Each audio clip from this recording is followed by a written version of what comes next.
Hello, everyone, and welcome back to another episode of the Half a Nice Day podcast with your host, Joshua. And Janine. And I'm pretty sure you guys must have enjoyed our new intro song, because we changed it. Oh, yes. It's more punk rock now. It's my theme. It's more Joshua. I decided it. I did a whole renovation and remastering of this podcast, but we have a brand new episode for you guys. It is the month of October. It's a very scary month.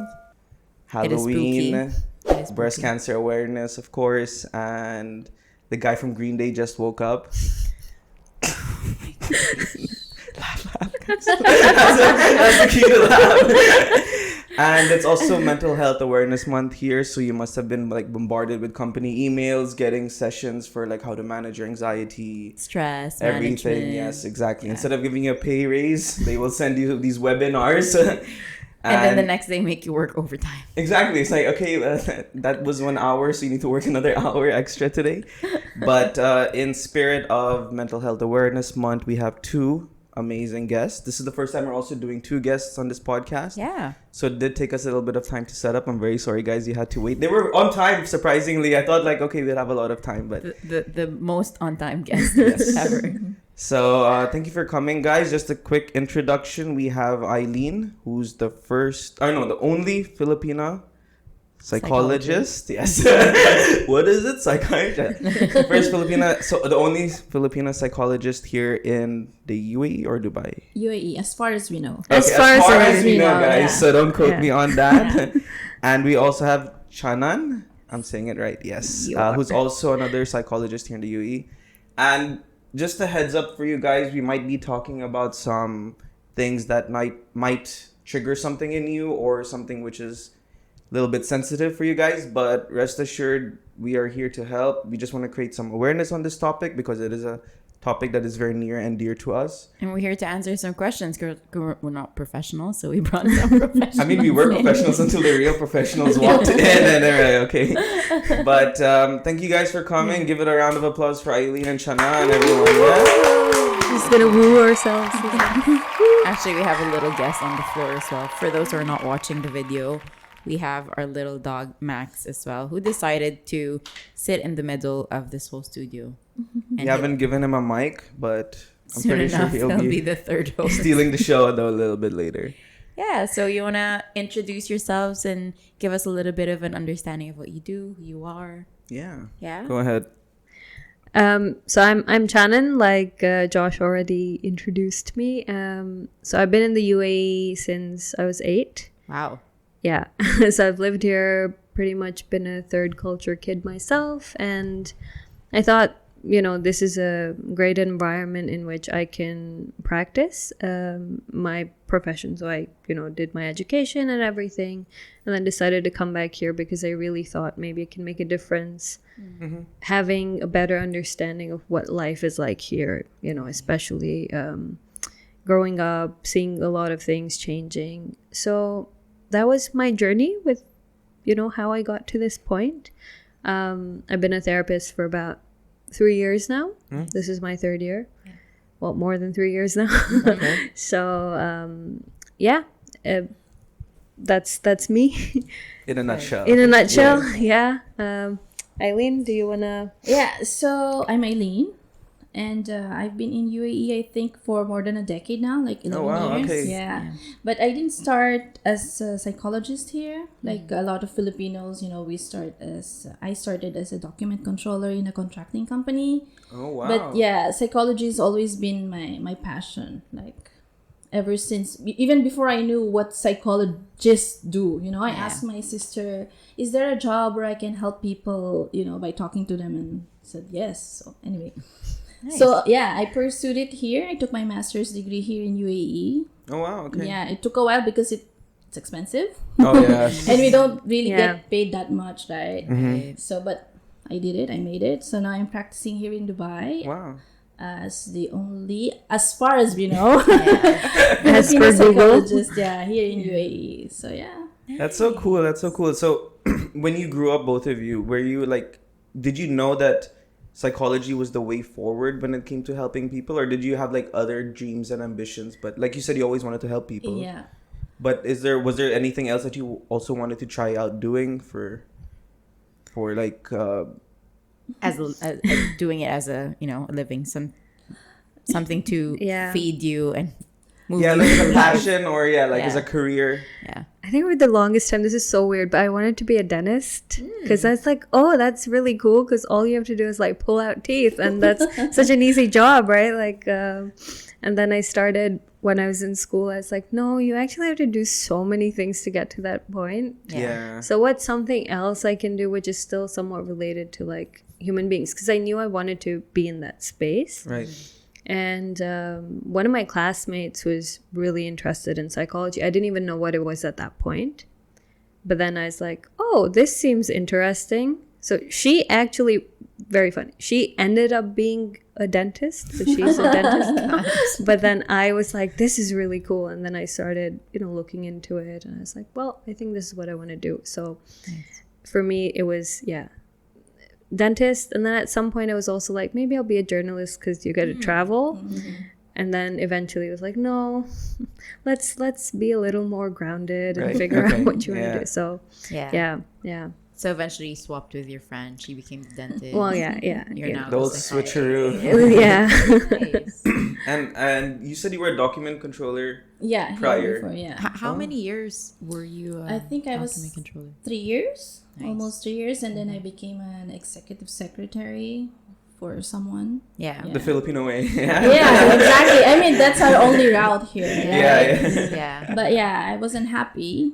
I mean, earning is fine, but it's not my calling. Yeah, it wasn't my calling. So I'm like, I've had enough. I'm just gonna enroll at this school. It was the only school with clinical psychology as Okay. master's degree. So I'm like, I'm just gonna enroll here. I don't know how I'm gonna pay it, Right. but as soon as you're there, you just learn and you're spending the years and you pay whatever. Yeah. So So you learned as much as you can. And Yeah, you're like, exactly. I'll use up every Exactly. single education that I can get from here. exactly.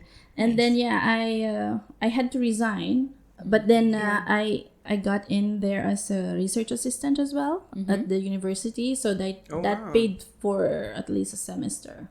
Right. Okay. So you're working while studying at Yeah. the same time. Okay. See, you find ways. You find ways if Yeah. you want it. Yeah. Yeah, Yeah. if you really want it, you just have to be creative and know what are the different avenues that you can take to push through. That's very inspiring. Thanks for sharing. Yeah. Yeah. Yeah. But it's really cool that like you guys have been like practicing it over here. I know it's such a very hard industry, as I would say, especially finding clients to some extent. I don't know how often like people actually come to like a clinic and like want to actually like speak to someone, check what's wrong, like what's going on in their mind. Because I know like sometimes like especially in the beginning, like Janina and I was very hesitant on like sharing a few things, Yeah. and same with her, because like we do have like a history of like certain traumas that have affected us, but it made us who we are today. Yeah. How is it being like a therapist in this region? Like, do you have like a lot of people who come to you with like a very common problem? Like you can see a common denominator in like whatever they talk about, or is it like something that you find is always unique to each individual who comes in?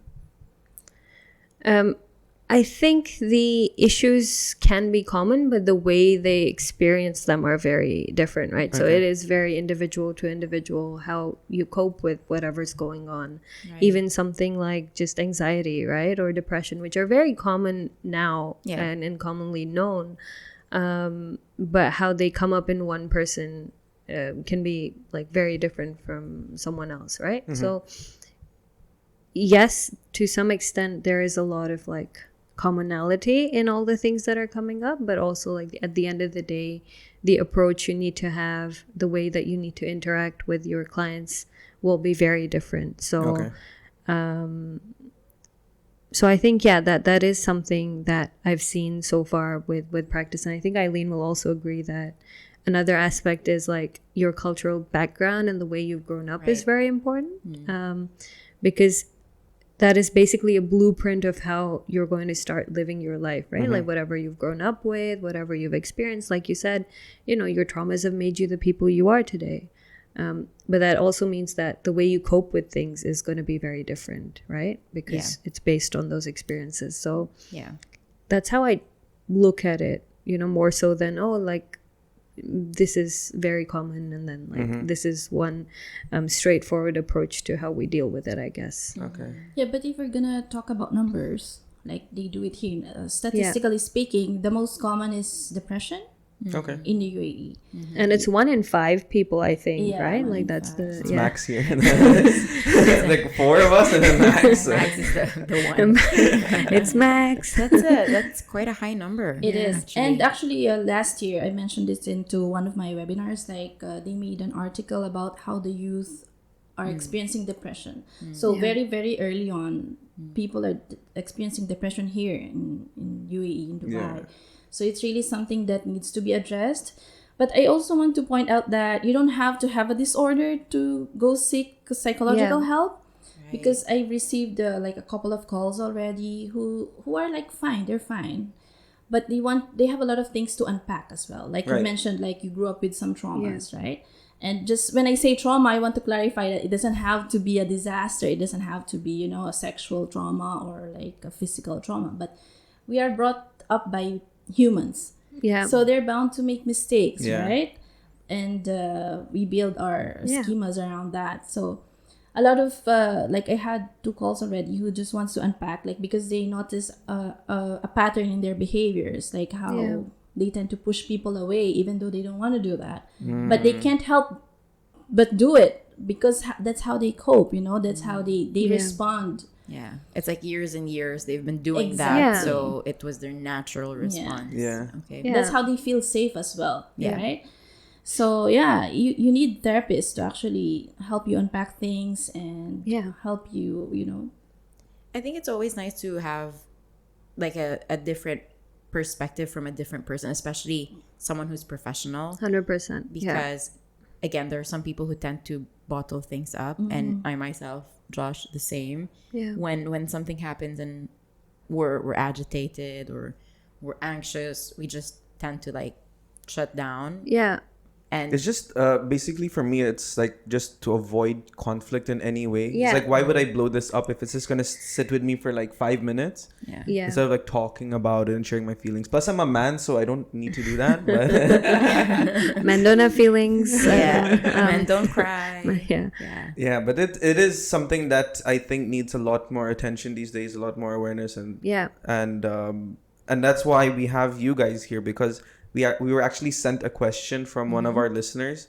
We actually get questions a lot on this podcast, and we also get some on mental health, but we just give them like very generic stuff, like just go stand in the sun for like 5 minutes and you're good, or something like that. But I think it's also about relatability, right? Like people are asking you these things because they can relate to you and feel safe around you, and that is one of the biggest things with therapy as well. I think it's creating that safe space where you can talk about whatever it is that you're going through. It doesn't have to be, like Ailien said, a disaster that you have to come in for. It can also be something like, hey, this really nice thing happened, but I don't have anyone to share it with, and I want to let you know, and these are my emotions around it. So it is like a big range of things that you deal with in a therapy like setting as well. So and that's the human connection that you both are able to offer. If people can listen to you and feel good about that, then I like that you touched upon the word safe, because it takes a lot from other people to actually share. And so we do commend some of the people who are sending us, sometimes anonymous, sometimes they reveal themselves to us, but then they're not comfortable sharing to the wider audience. So what we're gonna do now is we're gonna read one of the handy advice questions that were sent to us. Did she say that we can tell her name? Yeah, she also did. messaged us on She gave us her Instagram as well. Instagram. Isiri. Shout out to her. She's actually Filipino, and she Okay, I don't know how she said. I pronounce it IC, but it's the spelling is ISI, pronounced as IC. Okay. So this is IC's question. Okay, so she says, if you guys are bothered by something in life or anxious about something, what do you guys usually do to cope with it? I usually do sublimation, which is a mature way of coping based on what a therapist, your millennial psychologist in Facebook, shared in her page. As a 32-year-old lady in Manila, the more I know how others deal with their bouts of anxiousness from time to time is helpful. Heck, I listen to your podcast while doing chores in the house and while cooking, and gives me relief. Yes, that's it. That's what I just want to know. And I'm still stuck in your earlier episodes because life happened. Haha. I love you guys. Sending love from Manila. That's so Very nice. cute. Yeah, so sweet. Thank you, yeah. Icy. So maybe we'll just break some of her But wait, questions before down. we go, I want to know what do you know what sublimation is? Sublimation. Yeah, Sublimation. Yes. It's actually a coping mechanism by Freud, which Okay. basically when someone is in distress, instead of doing like a harmful way to cope with things, you Yeah. direct it into a more socially acceptable action. Like Okay, for- so like distracting yourself in a way. yeah, So basically, if you're stressed, like instead of, I don't know, like using drinking as a way to cope, Okay, like you go okay. for a run. yeah, Yeah. Okay. Yeah. Okay. So something that's more beneficial exactly. to you. Yeah, Yeah. Well, Okay. socially acceptable because some Yeah. people when they're in distress they break stuff, right? Right. Yeah. But so instead of doing that, Kidding. This episode is for you. This is I'm kidding, guys. that's why you can see some broken stuff around. That's why we're all facing towards you. If you haven't noticed, like. That's a joke. That's a joke. So you can also do other things like, I don't know. cooking, Okay. Yeah. Okay. Yeah. Putting your energy into something that's a Yeah. little bit more beneficial exercise, to you. Yeah. Okay. Yeah. Okay. So she does that. Yeah. Okay. But wait, she mentioned that she heard it from a millennial psychologist I in think that was a Facebook. page on Yeah. Facebook. Someone called So, him millennial I psychologist. just want to mention that please be careful about the following this so-called psychologists or coaches and therapists and Right. online because there's been a controversy around that, especially those in TikTok. You don't really know if they're Yeah. They're you know, legit search by- or not. Yeah. So I saw one clip of this lady giving an advice, about sitting up with your emotions and stuff. But they're giving a really like hypothetical situations, which Yeah. might confuse those who are really suffering from Yeah. mental illness or who are in distress because they cannot relate. And Yeah. if it's that easy, why can't I do it? So please be Yeah. very Mindful. careful. Yeah, be very Yeah. careful. No, I Don't trust them so easily. Exactly. No, I agree on this. Before we answer the question, I just want to share what my experience was on this. But Yeah. there is a rise of these so-called like medical influencers out there, Yeah. and they have like a standard answer to everything. But like you mentioned in the beginning, everyone is so unique. Everyone does have their maybe a similar trauma, but the way Yeah. that they dealt with it is very different. So like having a one size fit all kind of solution really doesn't work. And it should be, I guess, tailor made to some extent. It is. When it is, 100%. And then that's very important because, like you said, a lot of the times it's very hypothetical scenarios that they're talking about. And I think because, again, when you amass such a following and there's people listening to you, no matter how many disclaimers you put in terms of this is not medical advice, and please, but someone's still gonna follow that because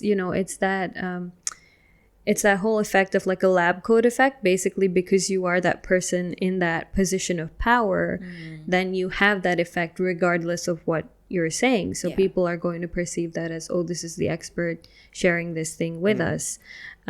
Whereas that might not necessarily be the case, right? Like there's also this other side and rise of people becoming like healing coaches and the Right. this thing and the other thing. Like So we many did a of them. 3-hour program, we did a 1-hour workshop, but you don't have the skill set then to really help the people because it's still okay when it's the smaller things, right? Maybe that they're dealing with, but things like, for example, alcoholism, right? Yeah. There was some person who was like, oh, we can treat this in like 6 meetings and through a healing process, whatever. But also at the end of the day, you have to understand that people who have alcohol addiction are like, it's a chemical bond that is present in their body, right? So if you're just telling them don't drink and focus your energy somewhere else, well, Doesn't really it's work. also maybe going to send their body into shock. Yeah. Like because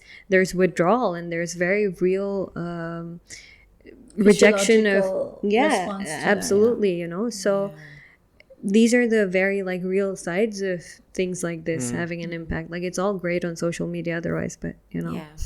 And rant. I think it's true, because maybe what's dangerous about it as well, because it's so easily shareable. So let's say a friend confided to another friend and got a little bit of the story of what's happening with that friend, sees this video and then shares it to her, to him, and then it starts this effect of, oh, actually, maybe this will work for me. But as you said, it might not, and maybe it can aggravate it even more, because they're going into a route that is not supposed to be taken with what they're going through. So exactly. yeah, I think that's a good disclaimer. Like, we have to be careful. Sometimes it does help, as you said. No, 100%. There are little tips here and there that you can apply to your life, but you need to get a bigger or fuller picture of what's happening in order to really because it's such a deep thing that happens in the back end. Like, I'm just giving like an example of like a shopaholic. You'll say, oh, just carry cash wherever you go, but then again it's like, oh, I still have my card with me, and then like so it's just like very silly examples, but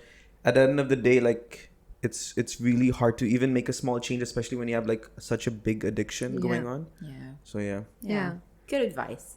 Okay, so shall we break down her question? If you guys are bothered by something in life or anxious about something, what do you guys usually do to cope with it? You wanna go first? Okay, I'm no psychologist, of course. This is a disclaimer, I'm gonna put it over there, but the way I currently deal with something that's really making me anxious, like, oh, there's a deadline or something coming up, or I have to submit something.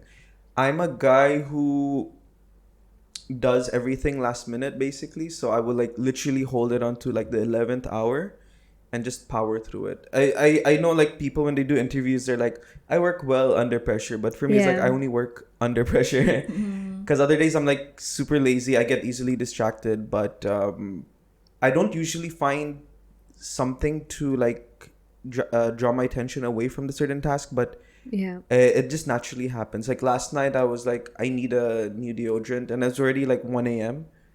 and I was like spent like 30 minutes on Amazon just trying to find like the right deodorant, even if I knew I had a podcast in the morning. I'm sorry guys, but but like literally like I get super distracted very easily. I know there are certain terms when you start like doing things last minute, or I'm more procrastination's like the word, but there's something about like the night where I feel like I'm in control of myself more in the night, so I'm more of a night owl. That's when I do a lot of my things. Like my mind is literally in overdrive in the night. That's when I think of jokes, that's when I write jokes, and but yeah, I think it's not the best way, like compared to the sublimation, which is like at least redirecting it to something more positive. But for me, I just like to really like keep things till like the last moment, especially if it makes me anxious. But in my mind, it's just like a parked vehicle, like it's still there. I know it's there. And I know like there's things that I seen online, oh, do the hardest task that you have to do in the morning, so at least for the rest of the day you're fine. So things like that, basically. For me, when I get anxious, I try to like not talk to anyone, because I tend to lash out, like to Josh. Poor Max. You know, when I'm walking and I'm super anxious, like I try to cut the walk short. I'm like, I just need to go home, and I just need to like be in my thoughts. Like sometimes I talk to myself in my head, I'm like, what's happening? Why are you anxious? And then trying to trace back what actually made me like push Josh away, be mad at Max, like what is happening, and then start like trying to understand. Fix our relationship though? Yeah. We're about to get married. How does that make you feel? I just try to think of I try to be quiet in that moment and let me understand that, okay, I'm having either an anxiety attack or a panic attack, or I'm really being anxious, but I can live through it, and then trace back to what made me, or what aggravated my anxiety. So that's what I do, Miss Icy. So now let's hear the profession. So now, like what you guys are doing is completely wrong. No. But what are the tips that you would say that you do when you feel, okay, something's coming, I'm not feeling right, this is not okay? Like just maybe like, since today, I don't know, have you ever done a podcast before? No. So like you must have been a little bit anxious about today, so is there like something what? What? No. We're fine. No. But with anxiousness, like personally, and this is something I've started doing more recently as well, is just trying to take a step back from what's happening, right? Like, because even before I can start thinking about it, I need to be in a space where I can like calm myself down. So even something as simple as like just breathing a couple of times, like, you know, taking that moment, being really like mindful about I'm taking a step back. Yeah. And, you know, like that helps clear some of that already. So then when you get to that point, like you said, Janine, like, you know, tracing back the steps of, oh, where is this coming from?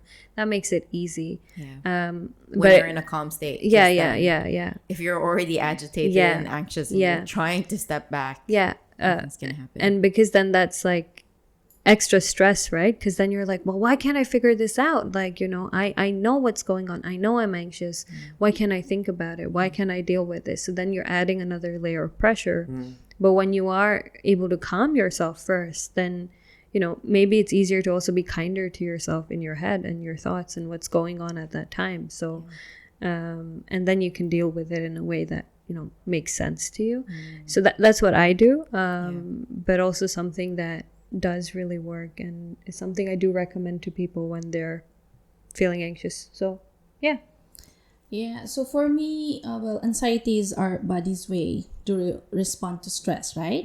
So it's very important to recognize what is the trigger of that stress. So I have different kinds of coping, depends on what stresses me out. So for example, if I have to perform, like do a masterclass, which I did not too long ago.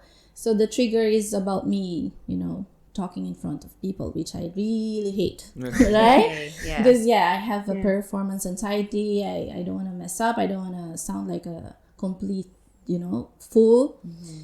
So what I do is, I over prepare my materials, which gives a relief, you know, if you know you're prepared. And well, mostly I talk to people, like Channan, she's my good friend. So and she's a psychologist. I get free. Just like for free therapy. Of course, perks, right? So perks of the job. For someone who's also suffering from imposter syndrome, yes, psychologists also have mental health issues. That's true. I think that's good because you're not perfect as well. No, not at all. What are you saying? We're perfect. No. It's like another psychologist who says they're the best and perfect mind. No, but I think it's important to acknowledge that, and the reason why you guys are also good at what you're doing because you know you've experienced it or you're experiencing it. You know what it's first-hand feeling of what your clients are feeling as well. Sure. And these are very human, like, emotions and feelings and experiences that everyone goes through. It's not just, you know, I've never felt anxiety before. No, like everyone feels anxiety to some degree or like anxious about something or the other, you know. And so it's really important to know what's triggering you. So for some people, they get anxious because they are overly jealous about their partner, for example. So what you can do is you can challenge your thoughts, right? Josh is just giving list. I have a tablet. I'm kidding. So you can, you know, check your thoughts. Like, are you making sense right now? Right. You know? Right. Yeah. What's your evidence to support that your partner is cheating or that he might be cheating on you? I like that evidence because that's the truth. Like sometimes our minds can play games, and they do. They really do. And they're like, oh, but what if he's actually not here because he's with someone else? And but that's not the truth. Like that's not the reality of what you've experienced before. But a lot of times the anxiety, like you said, is about the possible what ifs, which are negative or like really make us feel bad about ourselves. So it's important to like trace back and go, well, that doesn't make sense because so far my life with my partner has been XYZ, right? And if you're coming from a place of trauma, like someone cheated on you, it's good to remember, like, no, but he's not that person. You know, I know him and he's not like that. That's why. Different people, different behaviors. You can't put one behavior in one box. No, but just to add to that, like, because like my last relationship, she came from a history of like cheating on like literally on every level, especially like with all her exes. I think there was not even one person who did not. Okay, why am I? Okay, and it was like projected towards me, and like Janine knows, like it's a very long story, but like every time like I had to go out, I had to like maybe send a selfie just to like calm her down. See, there's no one around me. Oh my god. Or like be on the phone with her. She would like randomly call. It's Yeah. like, where are you? I'm at home. Like, can you video call? I'm like, yeah, okay. But I know it was just like trying to help her be less anxious. And it was very tough from my side, I have to say. Like, I know that... It's exhausting. It is very exhausting. It's very like, tiring. no matter what I try to say or what I try to do, she would never believe it. And then when... Especially since, like, I'm a... like, I do comedy as well. And I have, like, people coming up to me. Also, girls coming up to me saying, oh, I found your material very relatable. Can I get your Instagram? Or it's like, when is your next show? So when she sees, like, girls talking to me, it would also trigger her. And she would come say, oh, who's this? Stand beside me, hi, I'm Joshua's girlfriend. She would introduce, and I'm like, that's totally fine, whatever you want to do to cope up with whatever you're feeling. But then it was just very hard on like the partner. But it's difficult when it spills over to you, yes, right? exactly, Like yeah. it's not just now her coping mechanism, it's also like how do like I'm involving my like partner into this space as well, and has to adhere to then my way of dealing with things, which like you said is very exhausting and like takes a toll on you eventually, especially when it's projected to like partner, parents, siblings, because one experience can really trigger a lot of things. What would you say is the best approach as someone who's on the other end, like just like Josh? Like, how do you handle friends, family members who are projecting their you know, either depression or should like I anxiety be or something feeding it and trying to make her feel better, but then at the same time I'm taking a toll on your own, on my own, mental right? I health. have to like keep my video call on wherever I go, or like send a picture. Like I have to constantly be on my phone, just like giving her that assurance that I'm alone or I'm with my friend. Because there was a time where like I was taking a picture and there was a girl's foot in the picture. And it was my friend, but I made the mistake of saying that I was alone, but it was literally one of my closest friends ever. And she saw it and like called, and she was not even in the country, and she's like, who are you with? You said you were alone, why is there? I'm like, it's my best friend, you already met her as well. And she's like 5 years younger than me. I'm like, the girl, like I would never even do anything with at the back of my, like she's a guy to me, but it triggered a lot of things. And so it was something like that. So how would you tackle something like that? Because when like you said, everyone is different. They all have their ways of coping with it. Like, what we got as a question. So how would you advise that? Ailien? Yeah. So this lady obviously has an anxious attachment style. So she's coming from somewhere deep down, you know. These types of people are the ones who actually always seek for reassurances. But as you said, it could be exhausting because it's actually become toxic. Right? So I think it's important that you set boundaries as well. Yes, she is anxiously attached. Yes.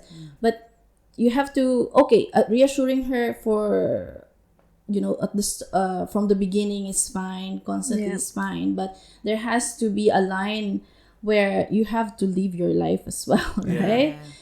So it's either she trusts you enough to do the things that you need to do or not. Because you cannot keep, you know, surrendering your needs for hers. Because then it would be also emotionally draining and exhausting for you. And also I think having a conversation around, you know, like where does my role as a partner end and where does the role of someone as a therapist begin, right? Like, am I stepping into the shoes of now somebody who's, because when you're in a relationship, it's a partnership, right? Like it's both people working towards things together, working towards like life together. But then if you feel like you're the one just giving too much all the time, then, you know, you have to maybe then have a conversation or check in and then say, you know, how do I get to take a step back so that you're able to take on some responsibility for some of the way that you're feeling. And that's not coming from a place of like I'm abandoning you, but it's more like, you know, what happens for whatever reason if you're not in that person's life anymore, right? So you cannot be that source of support throughout, time. right? Yeah. It has to also come from within. Yeah. So it's also about, like, I guess, supporting that person's journey, but in Yeah. a way where it's not taking over your life completely as well. Because then things like resentment, things like, you know, maybe like even hatred to Yeah. some extent can come If up it for, continues that way. yeah. Because at the end of the day, each person would have their own needs as Yeah. well. So if that's not being fulfilled and Yeah. keep giving, Yeah. then at one point you're gonna snap Yeah. as well. So yeah. It's easier said than done. We Yeah. know. That's so true. Yeah. That's so true. Like, how do you? Because for me, even like initiating a difficult topic, like with Yeah. anyone, not even like Yeah. Jenny. Yeah. Jenny is a little bit easier because we already Yeah. have that bond. But like, just like having that first, like, should I tell her Yeah. about like that thing what she said that make me feel okay? Yeah. Yeah. Or should I just let it sit? But like you said, like you can only do so much until Yeah. that person actually takes whatever you told them and actually implements it. Because Yeah. even when initially when I started therapy, they would give like small homework assignments and I would never Yeah. do it. I'm like, oh, okay, yeah. I'll do that. Yeah. This is non-compliance. Yeah. It's very bad. And I should those have shut up. I homeworks should have- help you because it Yeah. actually pushes you to your uncomfortable zone. Yeah. where But sometimes you have to be it's in. really hard. It's It is. It hard. is. It's It not is. easy because it's really stepping out of your comfort zone to do some Yeah. of these things. Yeah. And sometimes they're just boring things. Like it's okay to be honest. Like, Yeah. It's like I don't want to do this like weird boring task. Yeah. But then maybe you can, you know, have a conversation with your therapist about it, and the tasks can change in a way that, you know, still is something like you're baby interested steps in. and then Yeah. towards that. Okay. I think that's very, very good point because you have to be super like 100% honest with your therapist, Yeah. right? You can't just go in with wholesome information Yeah. or be like, maybe like I shouldn't do this homework and just tell her I did it or tell him I did it. So the therapist is not getting the full picture and Yeah. you might steer that person into a direction that you think they're ready for, but actually they're not yet ready. So Yeah. But yeah, in But it's your therapy homework. though, we encounter this a lot. Like it takes a while for them to be fully honest with us. Yeah. Because it's not easy. yeah. Yeah. Even if it's Yeah. you know, talking to a stranger, it's really not easy. Yeah. Even if it's something like, you know, I didn't feel comfortable the way you spoke to me, like, you know, like being able to say that to your therapist as well. or like that certain topic did Yeah. not sit right with Yeah. me. Can Yeah. we do something else? Yeah. I think that's very important. Would you say that comes from the fact that because we're in the Middle East and or you know Asia as a region, it comes from a generational understanding that you don't need therapy, that just sit with it or just move on with it, just do Yeah. it. Like these are the things that our grandparents or great grandparents used to say to their children. Yeah. You know, depression is not even a word that is recognized in even until now some of the Asian households or some of the Arab households. Like, do you see that very common in the people that you meet? In Filipino community especially. Oh yeah. Right? We have what is called like positive Toxic positive. Yeah. toxic positivity. Yes. It's such a wordy word.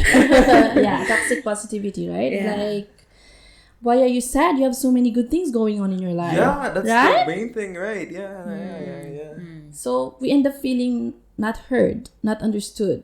Because we already know. People know what they have. People know Yeah. what blessings they have. And yet they still feel depressed and unhappy. Yeah. So it adds to their guilt as well. Guilt feelings as well, right? So you don't need another person telling you all the good things in your life. You already know them. Yeah. But it's so common in Filipino culture, especially. Yeah. I'm not sure about I think most Asian cultures, right? It's like, well, Probably. you're better off than this person. So what do you have to be sad about, you know? Or like, what is wrong with the way that I brought you up that you're feeling this way? Like, this is something very common in Asian households as well. Like, this is my, like, what were we not able to teach you as parents that, you know, you're in this space, or Yeah.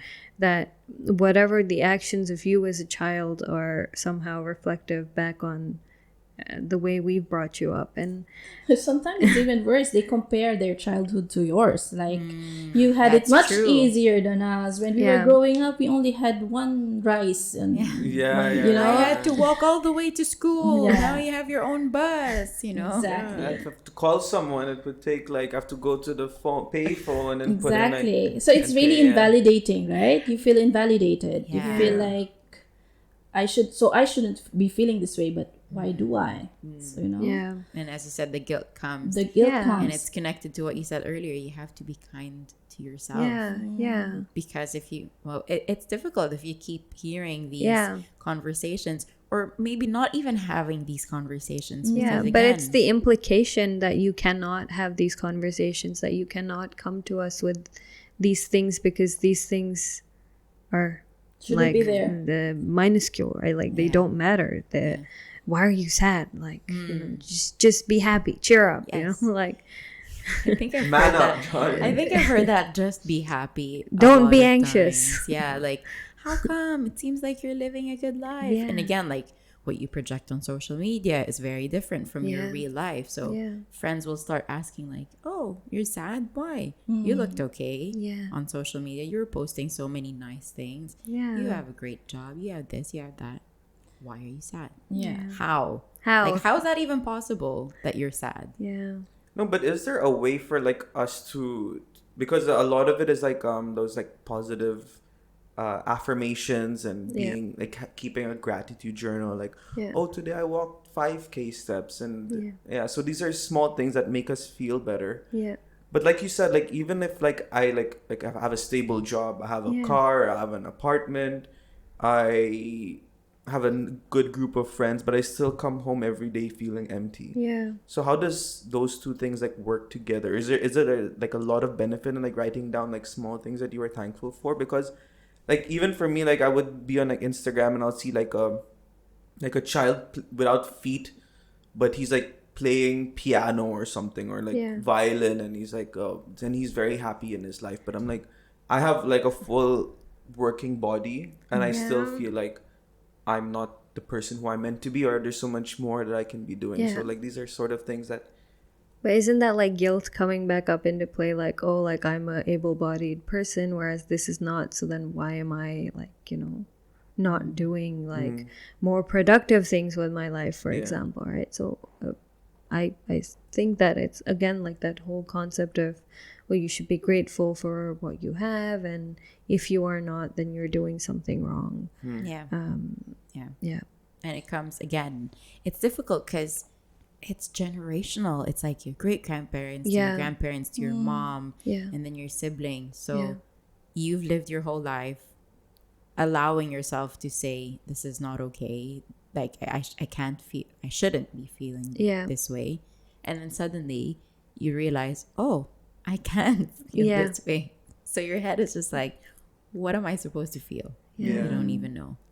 This is where Yeah, we get gaslight by a lot of people around us, that we do it to ourselves as well. Yeah. You know, it's become an automatic response to how we feel.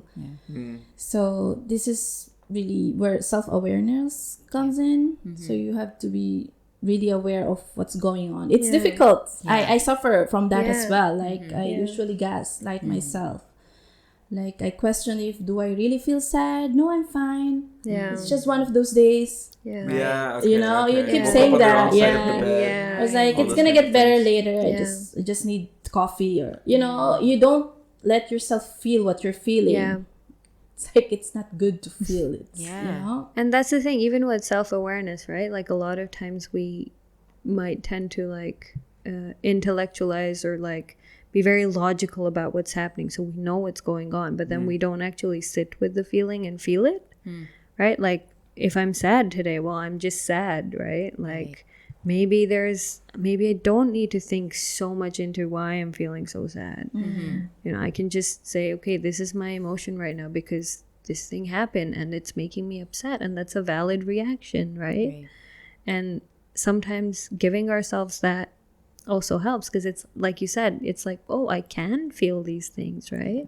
Like I am entitled to having my feelings about whatever's making me upset, and that's okay. regardless of what Yeah. society says, or Yeah. regardless of whatever reaction you get. I think there needs to be a distinction from what you're feeling and Yeah. what other people are reacting towards what you're feeling, and you have to put that separation. Like, I'm okay to feel this way, Yeah. regardless of whoever is angry that I'm feeling this Yeah. way, whoever is reacting negatively to what I'm feeling. Yeah. But it's really so complicated though, right? Like Yeah. if you think about it, like it's okay, these are my feelings, but Yeah. I'm not supposed to really be like this anxious about something, so it's attacking me, and then someone else is saying, "Oh yeah, Josh, it's just like just go on stage and start talking." And they're like, "Oh, but for me, it's not that easy." And like Yeah. a lot of people, and then Yeah. then you see someone else do it, Yeah. and then you go on your phone after that, and then there's like Gary V coming, like, "Oh, you gotta hustle, you gotta sleep 2 hours a day." And Oh just work and no, make I money." hate those That people those so much. hustle mentality, and then you're like, okay, and Yeah. then you in your car, then you drive past something, and then you see, oh man, I only have a Camry, and then this guy has like a G-Wagon or a Yeah. Range Rover. So I think it's also how like social media has really evolved in this new culture of like Yeah. advertisements where they're like, oh, if you don't have this kind Yeah. of thing, you're inferior. If you don't make this much salary, Yeah. you're inferior. Yeah. And but it's so tough, and I think it's Yeah. like that's why therapy is needed now more than ever. Yeah. And it's very interesting. I was on this Reddit thread where I was just reading through, someone was like, what's a middle class income in Dubai? It was a variety of answers, or someone was like, well, for one person, if you're making like 20K a month, that's middle class. And then there was someone else who's like, I only make 7K. What are you talking about? And then someone else was like, we're expats from this XYZ white country and we're making 60K a month and we think that's middle class, right? So you're like, well, so what at the end of the day, Yes. how much is this comparison cycle like going to continue? Right. Are you satisfied with what you have at the end of the day? Are you comfortable with that? Because there's always going to be someone who has something more, right? Yes. There's always going to be the person with the G-Wagon comparing themselves to someone else with a G-Wagon with like the 2 number plate, right? Yeah. Like, so it never ends. But it's also about like, am I okay with what I have right now? But is anyone ever okay with what they have? I'm just thinking like if the moment we like leave from here, like we will go out, we will like these are new pants that I got or just something like that. And I see someone with like, oh, he's got a Prada pants or something, and then like, Really? You don't care about that? Yeah, but No, but I'm exactly, saying, like, for right? me, fashion is like okay, like just put on clothes, I'm okay. I just need a car from point A to point B. Yeah. But then like I don't know who was saying in the beginning, like tech gadgets. That is something that You that liked. is like for me, like I have already like a tablet. I'm like, oh, the new one just released, or like an iPhone will release every 6 months? Is that Every year. every year? year. Yeah, and then like, oh, I need to get the new one, and then it's like, and you see someone else get it. I'm like I'm envying that person, and Yeah. so it really sucks. I think it's the way that advertisements and marketing now really works. Like, Yeah, they everything really- ties back into capitalism at the end of the day, right? Yeah. Like it is very like hustle culture. All of that comes from that space where you have to be productive. And the whole thing of like everyone has the same 24 hours in a day. No, you don't, Yeah, right? yeah, Like if you're a tech billionaire, your 24 hours are gonna look very different from someone who's doing like who's a nurse and doing that or taking job, care of, right? like, kids Yeah. or someone, right? Yeah. Or a teacher, or or someone who's like serving you fast in a fast food restaurant, who's doing that work, right? Like their 24 hours are completely different from yours. Yeah. You can take a jet from point A to point B, right? Can Like ask your Yeah, I know. assistant to do Yeah. Just fuel the plane and get out. Yeah. Otherwise, I'm sitting on Skyscanner sorting by price, lowest price and Exactly. duration. Right? Like multiple hops along the way versus you're like, oh, like, where can you fuel my private jet? And I'm, so Yeah, that's true. it's important to understand that sometimes the standards we're expected to live up to are not realistic, Yeah. and it's okay, right? Because if you are satisfied, if you are happy with just having a car taking you from point A to point B, it's okay to say, oh wow, I wish it was a nicer car, but at the same time you're like, well, I do have this, and it helps, and I'm comfortable with that. Yeah. Right? Even with a phone, like if you're like, well, my phone, I just want it to do like these things and I'm happy. And then until like, I guess it breaks, you're like, well, I'm not going to buy a new phone, right? So Right. it is also checking in with yourself about what you want versus what is portrayed to you in terms of what you should have. Yeah. Does that make sense? Yeah, because it's just gonna get worse and worse. I work for a retail, a retailer, and the retail sector is just crazy. The way that we market to people, the way that we target you specifically, and the way that we say, okay, this group of people, they're likely to buy from us, so let's bombard them as much ads as we can with social media, billboards everywhere. So the more that marketing evolves, it's just going to get worse for the consumer lifestyle, that if we are not conscious about what we want, what we need, what we're comfortable with, we're just always going to want that more and more. So, and it's also like something which I read, I think it's called this analysis paralysis. So like, if in case you want to like buy a phone, you're like, you have Samsung, Apple, then you just like, you get so overwhelmed, like, what do I really want? Like, I want a good camera, or I want something that'll just at least chat on WhatsApp basically. But now there's so many different like products that you can choose from. Then I get so overwhelmed, and then I buy one and I'm like so excited. Within like 3 days, I'm just like, okay, that's give me a little bit of happiness. Like you get that boost of dopamine. And then it's gone. It's really gone. Yeah. So like it's really like, it's chasing material items is also something that I think everyone needs to learn, like to slow down a little bit. But of course, companies want to get their money, CEOs want to get rich, they want our money, and then so it's really, They want our money. really tough. Definitely. I wanted to touch upon, I'm just veering away from this topic a little bit, and I wanted to touch upon, earlier you mentioned about your, what is it called? Imposter syndrome. Imposter syndrome. That is something that I also remembered what he said, and something that I think everyone experienced to some extent. But I know Janine is like really... Yeah. And I think it stems from, again, I don't know, I'm not the professional, but again, Asian culture, us... Middle child. Maybe middle child, always trying to prove to, to your parents that you're good enough. But actually, am I good enough?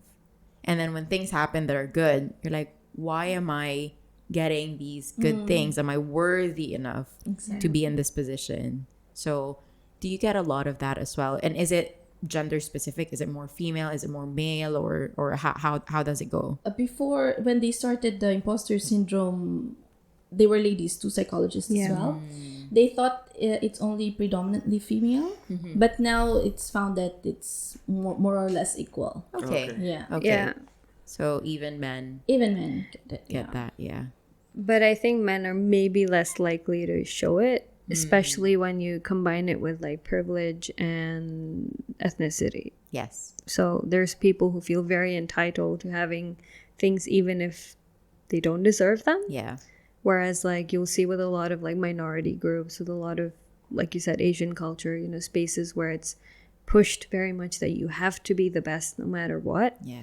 Where you will see more of, well, am I doing good enough? Because you're always questioning yourself because you don't know what your best is. Yeah. Whereas some people are just like, well, okay, I'm the CEO and it's okay. I don't know like these many, many things that someone else maybe working under me knows, but I deserve this. Yeah.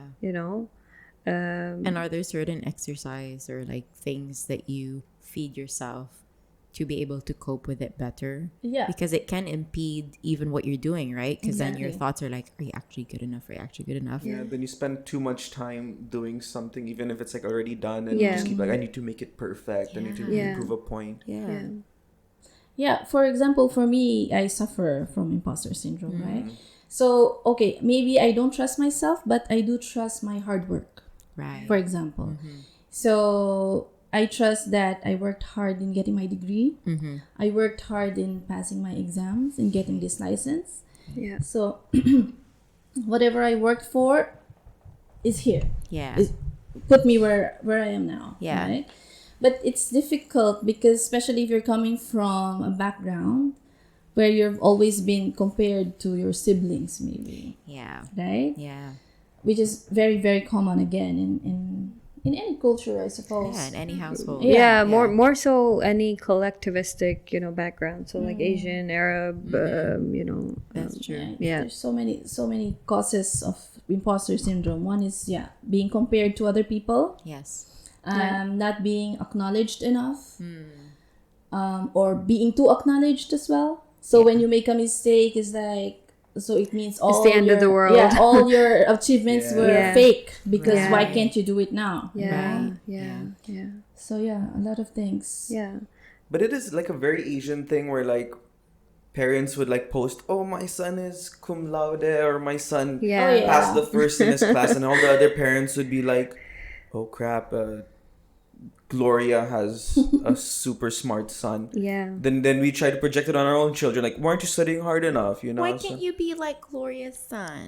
Why can't you be like My mom is this and glorious. that? That was the first thing I could think of. Like, why am I thinking of my mom? But it's just basically that, right? Like, everyone really likes to flaunt their own like achievements, and even more Filipino parents like to really Yeah. flaunt their kids' achievements. Like, Yeah. Any Asian And parents. Asians I think actually, Indian yeah. Like, parents. in Yeah, my yeah. old company, there was like aunties who would come sit beside me and show pictures of their child, and I'm just like, okay, can I just eat in peace or something? But it's a very Yeah. common thing, especially when parents are like super proud of their children. Yeah. And Because it's also an extension of their identity, right? Because it's like, this child has achieved this because of us, Right. yes, Yeah. yes. right? So It's it's, my like, doing. Yeah, Yeah. so we're so proud of that because of that reason, and yeah. No, and also imagine being raised by a narcissistic parent, for example. I'm talking about my mom. Sorry, mom, you're dead, but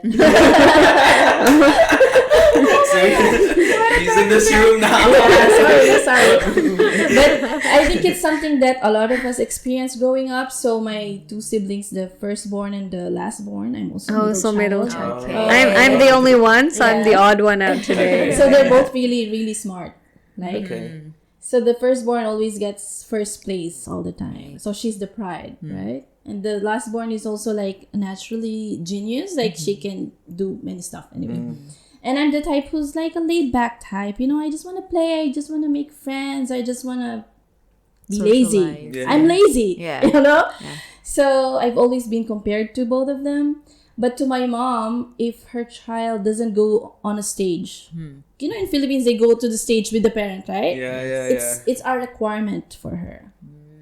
Like every year, she should be going on the stage. To Right. give If the not, award. if not, you're like Yeah. a shitty kid. Yeah. For, You did not do enough. You didn't do anything. Yeah. for me, as long as my mom wasn't called to school, I was okay. You know, like, so it For us really- now, Yeah. Yeah. The standard was low. Yeah, I know, down a it's, little bit. it's really low for As me. long as I'm not called to the principal's office, I'm good. Good achievement, Josh. But yeah, it's really a very weird dynamic that really has happened over the last few years in terms of like mental health and like coping up mechanisms, everything that you can name. And one of them is also like physical exercise, like how important is that? Because everyone says, oh, if you take a run in the morning, your mind will like be hit with a lot of dopamine and you'll be okay for the rest of the day. And even alongside physical exercise, everyone also starts saying like there's so much medication available now. But then again, there are parents who are like hesitant on like giving their kids like Zoloft or Concerta or these kinds of medications that can really change the brain chemistry to some extent. Yeah. Or the So- behavior. Or Yeah, behaviors yeah. or like some sort of, I don't know, like change your mood basically, whatever SRRI or Yeah. receptors, all this technical stuff which I'm pretty sure already know. Yeah. So how important is it to find that perfect cocktail that can really help you, like in terms of how much time you should dedicate to, like, I don't know, some people say meditation or yoga and then physical exercise like weightlifting and then medication. So how and diet as well. Yeah. Because they say, oh, stay away from like all these kinds of foods and have more of these. So how would you recommend to someone like on a very basic level, Yeah. what is like a good things or some resources that they can do every day to change their life, like little by little?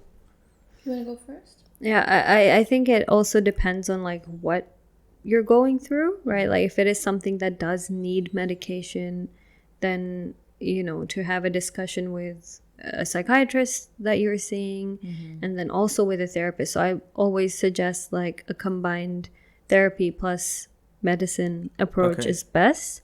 And then in therapy you can talk about what are some lifestyle changes that you want to make as well, right? Like whether that means you want to start incorporating exercise in your routine.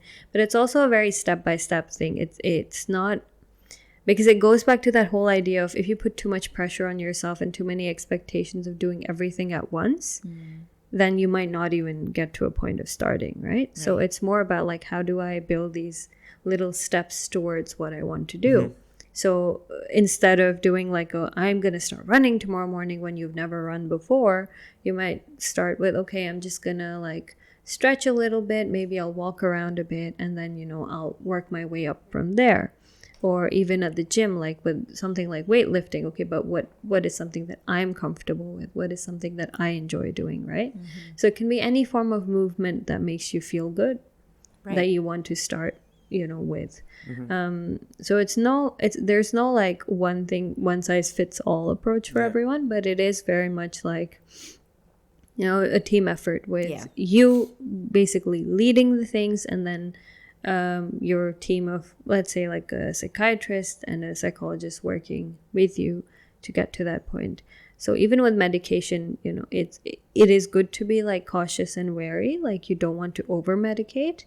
So that's why I always recommend like working together versus just seeing a therapist or just seeing a psychiatrist. Do you usually have a connected effort, or is it Collaboration? Yeah, like the psychiatrist and the therapist. Okay. Yeah. So both at the same time? Yeah. So okay. even while you're taking medication, right? Because like you have medication and then there's refills like every once in a while. So you go to the psychiatrist, you have a check-in again. But in that period of time, usually like you would be seeing a psychologist as well for therapy. So, because then you're changing the root cause, let's say, of the issue, right? Because medication is just like surface level helping. Yes. It's not going to change, let's say if you look at the world one way, medication might help you feel less of the symptoms around, let's say, being anxious and looking at the world that way, but it's not going to take your anxiety away, or it's not going to help you move to a way of looking at the world which helps you feel better, right? So that's why medication is very useful, especially when you're experiencing intense effects of any mental health concern.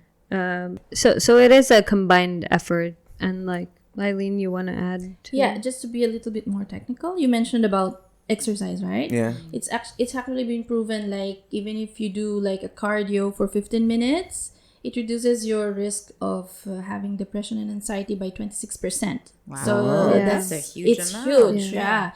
So but don't over exercise as well, because if you exercise for more than 3 hours, then that's more associated with poor mental health. because then it's like more obsessive, It's like obsessive already. you know, And- like 3 hours in a day. Ooh, What is that's that a called? lot. Body dysmorphia? Yeah, but that's But when what is I see? when you don't see your body as how other people see yeah. yeah. Okay. Like But you people might with be a the- really skinny person, and then you might look in the mirror and go, "Well, I'm really fat." Or People with yeah. eating disorders usually obsessively work out, yeah, right? yeah. So that's why the 3-hour thing is a bit of like a A red red So- flag. Yeah. So what's the perfect balance? Like, so like maybe an hour of like Yeah. a workout every day is Yeah. ideal? Whatever works for you. Yeah, you know? basically, Okay. at the end of the Basically. day, like everything goes back to you're unique. What works for you? That's true, is that's true. what- So yeah, how does yeah. exercise improve your mood? Right. Just to get into that. So it releases epinephrine, which is our body's natural way of pain relief.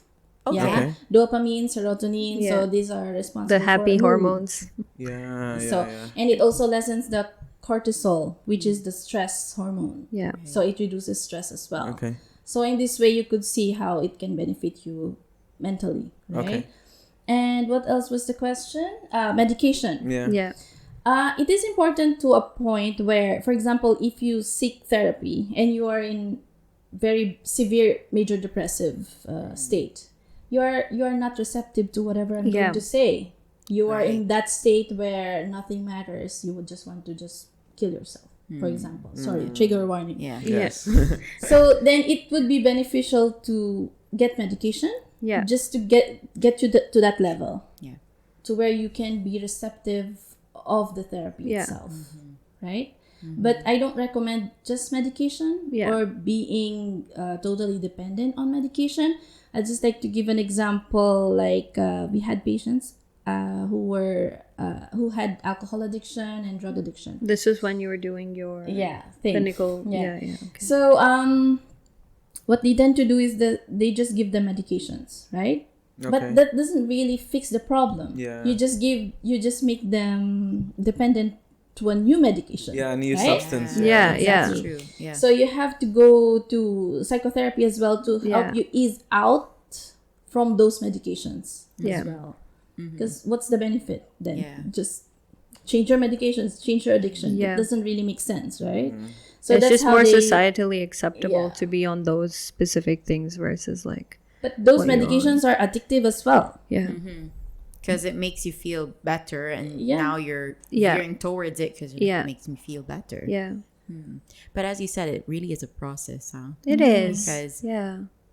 like one day you'll feel, oh, I'm feeling so much better, and then Yeah. the next day something triggers you, and you're like, I'm not. Yeah. Yeah. So it always has to be like a slow process, Yeah. slowly but surely. yeah. Yeah. See, psychotherapy will give you tools Yeah. to handle these triggers Yeah. when they come. Like it's not gonna go away, right? Like triggers, that there's always going to be triggers, but it's about how you deal with them at the end of the day. Like, because life is gonna keep happening. External you're factors yeah, are yeah, there. yeah. You're gonna feel sad. You're gonna feel like upset by things, but how is it that you're coping in that moment? Are you going, oh, okay, like I recognize that this is making me upset. I'm having these feelings right now. I know how to cope with them if I need to, versus, oh, life is terrible. Nothing matters. Everyone is everyone bad. is bad. Yeah, Josh, Yeah. Yeah. No, but Yeah. I like the fact that you also said that and brought that up, because like there's so many like quick fixes that we tell people. Like for me, like one thing that really worked well for me is in the beginning was giving up social media. But then I Yeah. still had this urge to always be on my phone. Then instead of like Instagram, I'm like 24/7 on Reddit. Like even before I sleep, I'm like maybe scrolling an hour on Reddit. yeah, And so like everything that like we recommend someone, especially you guys, when Yeah. you tell like, okay, maybe why don't you try sleeping like a little bit more, get that Yeah, 1 hour yeah, additional sleep. yeah, And then might work for them in the beginning, but then Yeah. again they go back to their old habits. So Yeah. it's also Yeah, about exactly. being accountable to yourself. yeah, yeah. And because it's really such a difficult topic, because you can Yeah. tell these guys everything. Okay, so you take 36 mg of Zoloft, you Yeah. take Xanax, and then you do this, you get 8 hours of sleep. Yeah. Try to cut down on carbs. Then he goes home, you're not standing beside him Yeah. or her, and then they go back to their old ways. So it's Yeah. This is where therapeutic alliance comes into play. Yeah. It's Okay. very important to have that between the therapist and the The client, client. yeah. Because if they don't have this alliance, then the client will not do the homeworks that's Yeah. been given to them. Yeah. So if you're not following your therapist, so maybe there's no alliance between the two of you. There's no real connection or understanding between the two of you. Yeah. And it's also about like to some extent therapists understanding where their client is at that point. Like, like for me, for example, or even for you, we might see the journey of how this is going to go already when someone comes in, but we have to meet them where they're at. We can't like push you to do Yeah. something that you're not ready to do at that point, because then it won't feel as natural as something else might, because you have to go through those steps to get to that stage where you're feeling like, okay, I'm ready to do this. I'm ready to take on more accountability. I'm ready to like look at the patterns that are happening in my life. I'm ready to maybe share more. And that's like you said, Janine, it is a journey. It's not like I'll come for a day or two and then everything's great and I'm perfect. And Yeah. Or I watch a reel from social media. yeah, and put now in I my know. save, then I'll watch this again later when I feel down and go, where did it go? Like, Yeah. So I think we can end on this note. So therapy is very easily available in the UAE. As of recently, there are a lot of different like centers or clinics Yeah. that can really specialize in this. And there are definitely people, like, this episode is basically to bring this all to light. I know we didn't like go deep details about your brain chemistry and all these things, but I think it's something that has to be worked in privately or like a 1-to-1 session. Yeah. So I'm pretty sure like there are things that people have to definitely look out for, like what you mentioned, the dynamic between the psychiatrist, Yes. and the Psychologist. patient, Yeah. and all This these like therapeutic alliance. this Yeah. alliance that you Yeah. just spoke about. So what are some key tips that you would recommend to someone like when they are trying to get into this journey of therapy, especially like because I'm pretty sure like you must have come across someone who's like, maybe in your mind you're like, I can't help this person, but maybe like you would say this to Ailien, like I can maybe recommend you to Ailien because that is her specialty, or she can maybe relate to you a little bit more. She just did that. Yeah, I did. But it's also like, so like you said, it is more available. So we also have like websites where there's like decent amount of details about, you know, what our specializations are, what do we do, and you can always call and check as well with the reception in that place, you know, ask them, well, I'm going through this, who would you recommend, because they would know as well, right? So that is the first step. The second is, even if you do come for a session and, you know, the therapist is not sure of how to proceed, they might check in with you and say, well, are you comfortable with me recommending you to someone who knows this better, right? Okay. So it is about like creating those steps for the clients as well, so it doesn't feel so intimidating. And also, you know, there are some questions you can ask your therapist, like, you know, what is your approach, how do you work, you know, how would you describe your method of working with your clients, what can I expect out of this session, you know? And then the therapist will ask maybe the same things, like, what are your expectations out of coming to therapy? So I think just having like a general idea of, you know, what you want going in, or even if it's not a very structured thought, it can just be, I don't know why I'm here, but I want to figure some things out. That's fine. Right? So that gives you some help in terms of, well, how do I want to approach this space? Right. Yeah. Okay. Yeah. So I just also want to add that for those who are seeking therapy, when you are in that space is for you. Yeah. This is what I keep telling my clients, like, I am on your side. I want what is best for you. This space is catered for what you need. You know, you don't have to think about me. It's about you. If you want to say bad words, be angry, do it. There will be no judgment. This is for you. And then I always give this example of one client who has domestic violence going on. What she does is she comes in, she talks a little bit, and she sleeps for the rest of the session. Because that's the only place where she feels safe. That's her rest. That's her space. So this is what I mean, like, that space is catered for you. So if you don't feel like comfortable in that space, then you could always seek for another therapist. There's nothing wrong with that. Don't think about hurting her feelings. So do you feel bad if like if I'm your client and then suddenly I'm at the center, like, oh Josh, I didn't know I had you today. I'm like, oh no, I'm with Channan today. So is it weird, or is it like, usually we're the ones doing the referrals. So okay. It's not like, it's not, but you can of course make that choice. Like, you can make the decision as well that I don't think I felt comfortable here. Maybe I want to speak to someone else as well. And you're completely well within your rights to do that.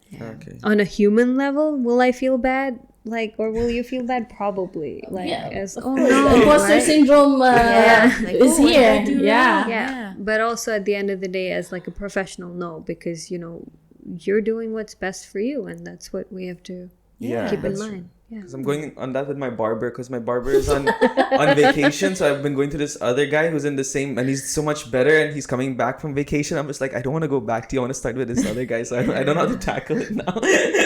So he'll definitely feel bad. But as you said, it's a place of business. You need to have a salary. And whatever you feel the most comfortable with. And that space is for you. So I think that's good. So maybe like when you have your first consultation and you check in, like, where are you now? Where do you want to be? You have any preference, like when it comes to maybe religion or sex of your therapist, and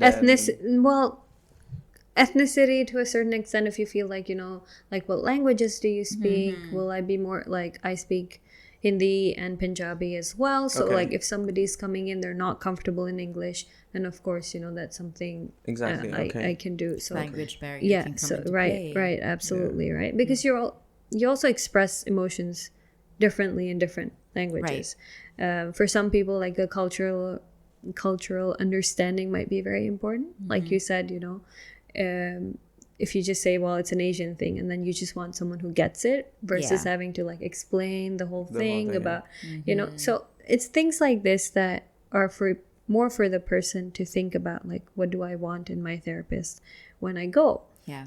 It's also, some people can just be like, well, it's okay, I just want to explore and see what's out there, and that's fine too. It really is personal choice. Yeah, and at just the to end of add the day. also that it's also our responsibility as therapists to be multiculturally trained. Yeah. So just because we're not the same Yeah. nationality doesn't mean I cannot treat you. No, Yeah. it doesn't work that way. Yeah. It's just your preference, that's fine. But Yeah. we are equipped. We're equipped. We are Yeah. equipped. Yeah. Like I'm pretty sure if like you have Filipino clients, a lot of them would naturally Gravitate towards you. Yeah, Yeah. that's fine. Yeah. Yeah. But that doesn't mean she cannot help them. She also Yeah. has Filipino clients. Yeah. Oh, okay, You know? okay. Yeah, That's yeah. nice. So That's nice. since we're talking about you guys are well equipped, where can our listeners find you, reach out to you? How do they do that? So we're both at we're at two centers. So we're at LifeWorks Holistic Counseling Center, which is in Sukim.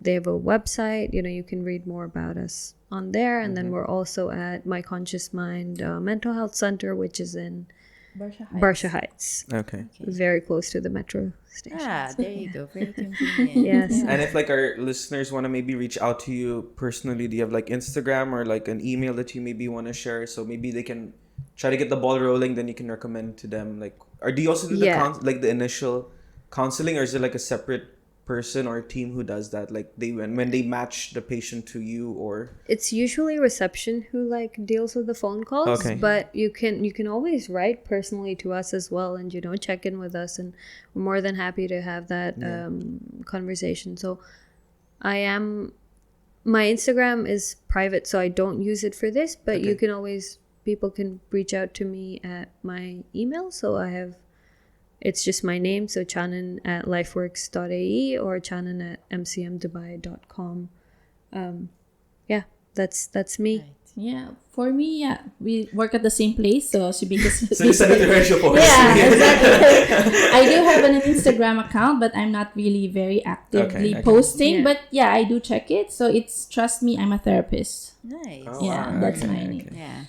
And of I- course, they can also reach out to us, and then maybe Yeah, we can absolutely, collaborate absolutely. together and 100%, see what yeah, we can do. yeah. Because I know a lot of people still feel very shy about these Yeah, topics, and yeah. like people even still remain anonymous. Like I feel so ashamed even having Yeah. such a problem. So it's Yeah. good that we can actually speak together, Yeah. dish this out, and make sure like these are topics that at the end of the day will make us better people, make us feel better, and it should not be looked at in like a negative mindset as well. So, Yeah, for sure. And yeah. one more thing I forgot, but if people are also, if rates are not accessible enough, if insurance is not covering, and if you really do still want to seek help, My Conscious Mind Dubai has it's on the Entertainer. So if anybody has the Entertainer, they can, search that, and I think it's half off.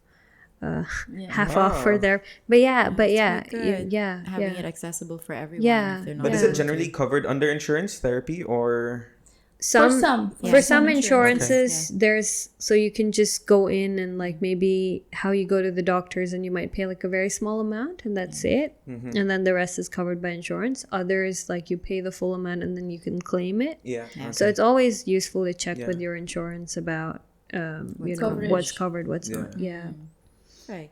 Yeah. Yeah. So But this was really nice. Like Super it was helpful. such a perfect timing that we actually had you guys here, especially on Mental Health Awareness Month. Because when you guys reached out to us, it was very like, because we also took a short break, but it managed to work out perfectly, and our logistics was chaos, guys. Like scheduling these guys, like they're so busy, and not throwing everything at you, but like no, it's good. also Then with they're us, helping more 'cause- people Yeah, out. yeah. But it was really nice having you guys. Thank you so much. We had Yeah, fun really too. We had appreciate fun it. too. This is lovely. Yeah. Yeah. I feel had so much fun. Yeah, Max is so He's well. finally calm. Yeah.